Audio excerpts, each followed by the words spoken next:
All right, I'm back. I want to talk about anger and how to channel it. And like anger that is suppressed, that feels like sadness until you channel it correctly. And then you're like, oh, I'm angry, which is maybe a level up. It is definitely on the scale, on the emotional scale. Anger is above sadness. I'm gonna start like editing these videos, and I'll put a little emotional scale right here, or I'll put it in the description, the emotional scale. But I have so much suppressed anger. I can feel it behind my eyes. Like it feels like I'm gonna cry. And it's misinterpreted as sadness. Just to give you like a little backstory, I don't even know how much of my personal life I want to be sharing, you know, on a public platform. But I just recently got out of a relationship, and the person I was with had been unfaithful to me almost the entirety of our relationship, like double life type stuff, like he was living a double life, and I just was so sad. I was so sad. I was definitely angry, but like I didn't channel it properly, so I just felt like so defeated. And I'm still at the point where like the feeling of defeatedness, I don't know if that's a word. That feeling of defeat will come over me, and it's also because I'm still entangled with this person, not on purpose. I'm still on a lease with them, and it's starting to become to the point where I feel like so walked on, so taken advantage of, so like you get to have your cake and eat it too. You get to stay in the apartment that I found. You get to keep my name on the lease because you wouldn't be able to stay there without my name on the lease. You get to cheat on me. You get to do all these things, and I just have to like flip my life around. And at the end of the day, it has been a blessing. It has been an insane blessing, because I do feel lighter in a weird, I know that sounds like so contradictory because I've been having all this sadness and all this anger, suppressed anger or whatever, but there is a piece of me that I feel like I've gotten back since the relationships ended. A piece of me that I was also suppressing during the relationship, just like my most authentic me, that I just really couldn't be in that relationship. So I praise God for getting me out of it. I really do believe it was an act of God that got me out of it. For me just like finding out about everything, because I wouldn't have found out if I didn't really just like fall to my knees and say I want to know the truth. But that's a story for another time, or not for the internet. Just like the details of it, you know. So anyway, where I'm going with this is I started punching a punching bag. And the first instance of it was just I was at the gym, and I was like, there was, you know, boxing gloves, and I was like, oh, that looks fun. I'm going to try it.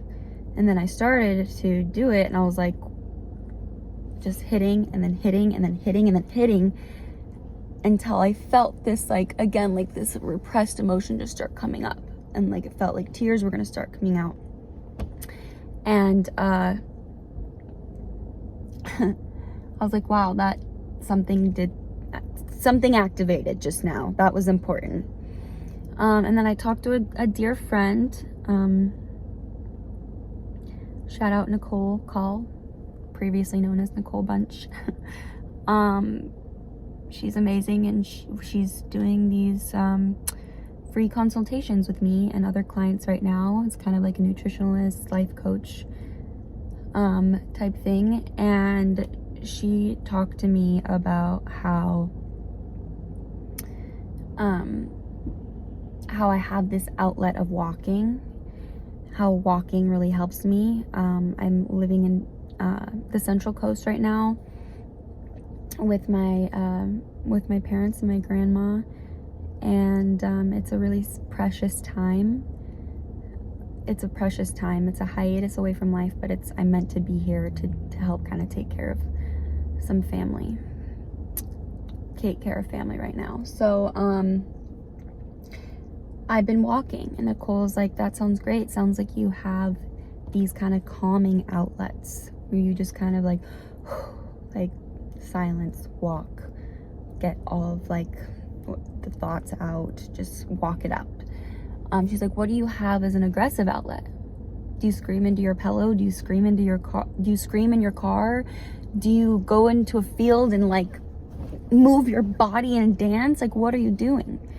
And then I remembered the punching bag, and I remembered how good it felt, and that repression that started coming out.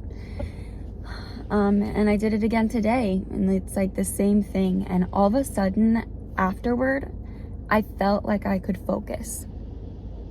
I felt like I could get stuff done that I needed to get done. Don't get me wrong, the thoughts were still there, and it's like I have like full like weeks where I'm fine, and then it just comes back. Because as they say, healing is not linear, which is the most annoying thing to me ever. I'm like, why can't it be linear? Why can't it just be like a map, and I can be like, okay, on this day I'll be better? It doesn't work that way. So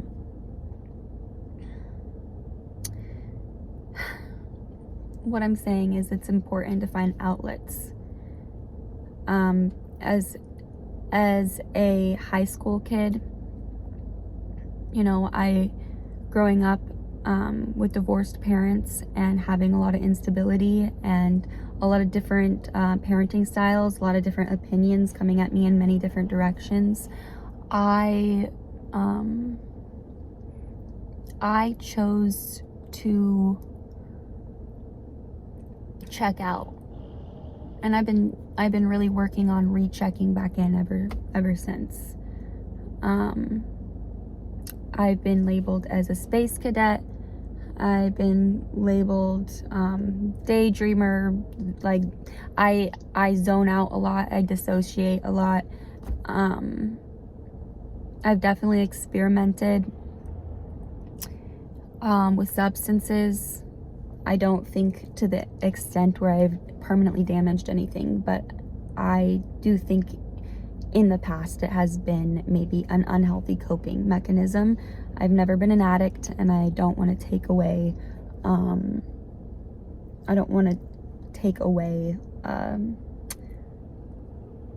from addicts, if that makes sense. I'm not trying to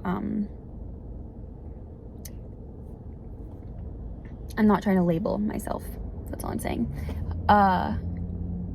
But coping mechanisms are important, and how you deal with your sadness versus how you deal with your anger are going to be different. So do you have an outlet? Do you have people? Do you have a relationship with God? Do you have a place to go to scream at the top of your lungs? Do you have, just like my friend Nicole suggested, a moment to go scream into a pillow?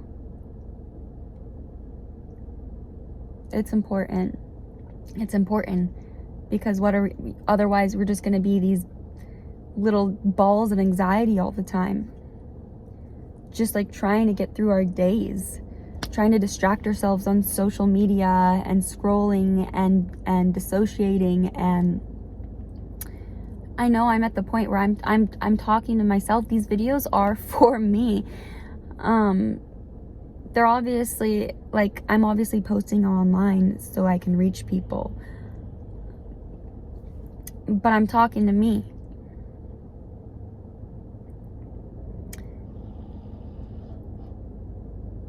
Dissociation feels good until it doesn't.